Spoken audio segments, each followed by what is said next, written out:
and welcome, friends, to another podcast of Jenna Loves Allah Subhanahu wa Ta'ala. So glad you could join me today. I hope you enjoy the colorful ensemble that I've put on for you. Anyways, I decided today that I would talk a bit about personality types. Because how we relate to one another really has to do with our personality types. And I'm not going to go into the Myers and Briggs personality types that's studied in psychology because it's way too in-depth and confusing for most people. So what I'm going to talk about instead is your alphas, betas, omegas, deltas, gammas, and sigmas. Well, maybe not all of them. But anyways, your alphas are basically your leaders. Everybody can totally relate to an alpha type personality. They're go-getters, they're very driven, they can also burn out. And it's actually kind of funny because people think that maybe sometimes some of the deltas and gammas come out because of things going wrong for the alphas, where they just get so that they're completely run down in their ideas of what's going on in their life. Everything didn't work out the way they wanted, so they turn into something else, and they become more argumentative, harder to get along with, and things like that. That may or may not be the case. I think generally, if it is, it's because they've made some really poor life decisions. It usually has to do with drug or alcohol abuse or something like that, where they've brought a lot of the bad things on themselves, but they're just incapable of accepting that they're responsible for the problems. But alphas tend to be very much the kind of people who take on a lot of responsibility, so this is a rare exception, and I'm not too sure that the general pop culture analysis is necessarily the most accurate in that retrospect. I think alphas tend to be a very distinct group that are easily identifiable, but not as numerous as some people would like to think. Most people are betas, and betas are what they would call the ideal husband. I am not married to one. We'll get into that later. And the ideal husband is because betas are hardworking, they're dependable, they tend to do as they're told and follow the leader, so they get along with everybody at work. They just don't tend to be the person who's running things. They tend to be your reliable person that you can always count on and stuff like that, and that makes them really a good partner for most people. Whereas the intensity of alphas sometimes, unless you yourself are an alpha, might be a little hard to get along with. Or if you're extremely submissive, like a gamma yourself, then you might find that working with a partner who is an alpha is ideal for you because you'll take care of everything that you need and your life will go along really nice, and you'll be able to enjoy all the luxuries that is hard work affords.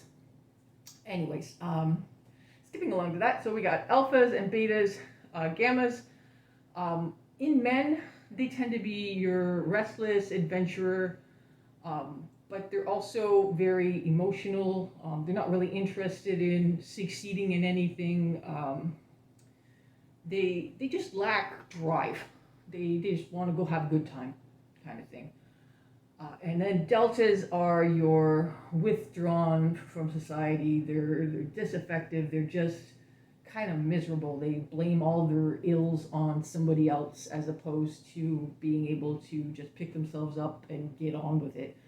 So they're very much outcast. They have a hard time finding a life partner at all because they're so downtrodden in their things and introverted. They don't understand the opposites. Like these are people that never leave their mother's basement, kind of thing. They can be aloof, resentful. Again, this is where you find a lot of very destructive behaviors come in. And then there's your sigmas, which is I forgot one. Omegas. Omegas are neurotic, laid back, very nerdy. They are your computer geek who lets himself go and has more of his ideal of success is a high score on a video game as opposed to actually going and making something out of himself. He lives in a very self-created fantasy world in a lot of cases. So they're out of touch with reality, and that really has an effect on their interpersonal relationships.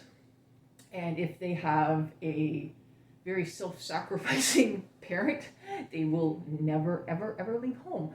Um, but that's a whole nother topic. I want to talk about husbands.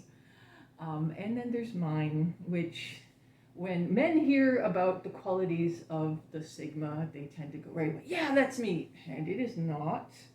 Sigmas have got to be some of the most difficult people to deal with because they really are hard to define. I mean, up until recently, they were thought of as a subset of alphas, but the difference between an alpha and a sigma, by and large, is whereas an alpha has to be in charge and the leader, a sigma doesn't really want to lead anybody. They don't want the responsibility of having anybody to look after, which makes it really hard for them in a family type situation because your family should really be like a team. And that works really well in Islam, even when you have multiple wives situation, because it's all this wonderful team effort where your captain of the team is the husband, and then all the wives are your support group, and you're all working together to do whatever needs to be done for the success of the whole family. Whereas when you have a Sigma, they have a really hard time getting along with most people because they're not very quick to do things that take away from their own personality, whereas somebody else, like leadership skills in an alpha, would be to compliment somebody, to boost them up, to make them more productive in that way. They tend to do this a lot with the betas, and the betas just flourish under this environment. Betas, on the other hand, are very much concerned as to how they're perceived by others, and are always looking to be pleasing, and that's their greatest quality. Where Sigmas don't really care. They are self-directed, self-motivated, walk to the beat of their own drum, make their own rules as they go along, and that can cause a lot of conflicts in a lot of situations, not just like in a tight interpersonal situation, but in the general whole of the community. And that makes more stress on the family unit when the expected behaviors aren't there, because this person just thinks for themselves and does for themselves and has this real lone wolf, don't need anybody kind of mentality. But the big thing about them is when they do find a life partner, like that lone wolf, they're extremely loyal. Trouble is, they come in two types: the ones that never ever settle down with anybody, and then the ones that will settle down. So although my husband is wonderful and ideal for me, he is very hard to deal with sometimes. He gets an idea into his head, and it's very hard to do anything until he's let that idea run its course, and that takes a lot of patience on my part. I am not a Sigma personality. If anything, I'm an Alpha personality, but because I'm an Alpha and have the leadership skills, and he likes to just, if you can do it, do it, and if you can't, don't bother me with the details kind of attitude. So if something needs to be done and I have the skill set to do it, then he'll just let me do it, and we work really well together because of that.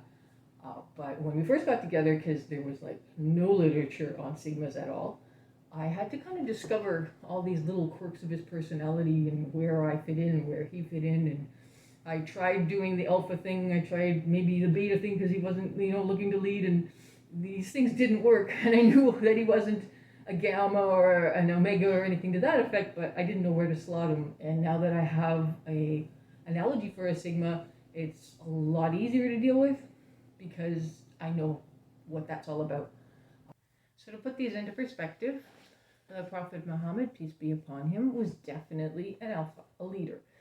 And his generals probably would have been Alphas as well. But all the other people that fought alongside them were definitely Betas. They were, even some of the people who didn't fight necessarily would have been considered Betas. They're following, they're doing as they're told. Most people fall into the Beta type category. Your Sigmas now are your mercenaries. These are people who either have to be convinced financially they want to get into something, or they have to see a vested interest in doing something. They could be your spies. They go by their own code. They go by their own way of doing things. And when they believe in Allah, then all is good, because that means that they have one source of what's right and what's wrong and can stick to that. If they don't, that's where you run into a lot of trouble. And if you find yourself in a relationship with an alpha, you have to let them lead. That's what they want to do. If you find yourself in a relationship with a beta, you're probably going to have a pretty even keel kind of communication. And if you find yourself in a relationship with a sigma, give them their space because they really need it. They will come to you and tell you what they want or need.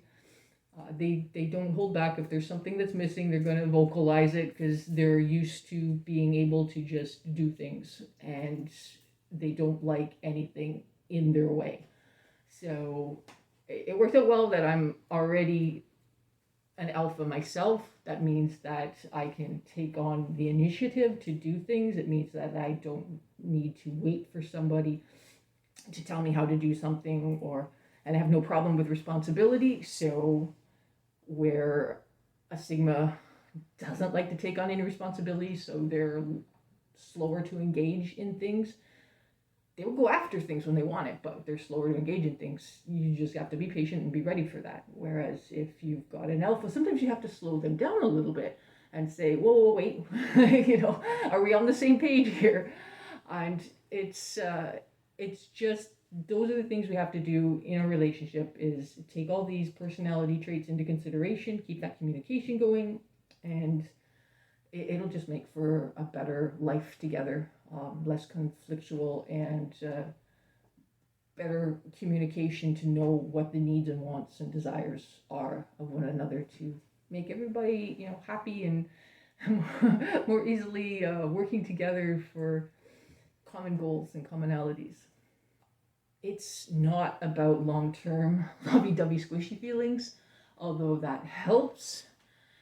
You cannot rely on that 24/7, 10, 20 years down the road. You've got to really have the communication, be able to talk to one another, and be able to discuss the things that are really important. And knowing how your partner thinks and how they go about it will make that a lot easier process. So hopefully you can use some of this information, or you just find it interesting, or whatever. I didn't know what to talk about today. So I welcome you, if you like my podcast, to please subscribe to my Patreon account, or look at my eBay sales. The links are down below. I am trying desperately to get pregnant, and I need IVF. So if you can help me with these, it'll help pay for my treatment. And may Allah bless you and keep you. Until next time. Ciao.